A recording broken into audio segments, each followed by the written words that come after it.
இனி வீட்லயே பானிபூரி செய்யலாம் எல்லாரும். ஆச்சி பானிபூரி கிட்.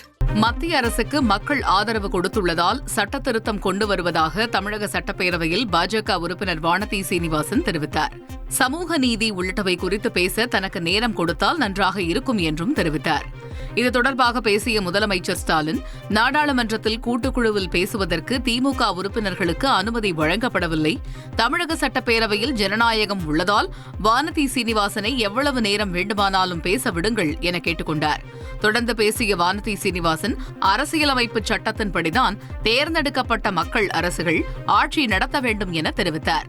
மத்திய அரசு வஞ்சகம் செய்கிறது என்ற ஒரு சில விஷயங்களை எல்லாம் கூறினார். ஒவ்வொரு விஷயத்திற்கும் தனித்தனியாக சமூக நீதி, ஒட்டுமொத்தமாக இன்க்ளூசிவ், இதெல்லாம் பதில் சொல்வதற்கு எனக்கு நேரம் நீங்கள் கொடுத்தீர்கள் என்றால் நல்லா இருக்கும். ஆனா தீர்மானத்தில் பேசுறதை நீங்க வழக்கம் போல ஆதரித்து அல்லது எதிர்த்து பேசுங்கன்னு சொல்லுவீங்க. ஆனால் பேரவைத் தலைவர் அவர்களே, அரசியலமைப்பு சட்டத்தின்படிதான் தேர்ந்தெடுக்கப்பட்ட மக்கள் அரசுகள் ஆட்சி நடத்த வேண்டும். அது மத்திய அரசாக இருந்தாலும் மாநில அரசாக இருந்தாலும் அரசியலமைப்பு சட்டம் ஒரு குடிமகனுக்கு கொடுத்திருக்கக்கூடிய அத்தனை உரிமைகளையும் கட்டாயம் பின்பற்றியே ஆக வேண்டும். அதில் எந்த மாற்றமும் இல்லை.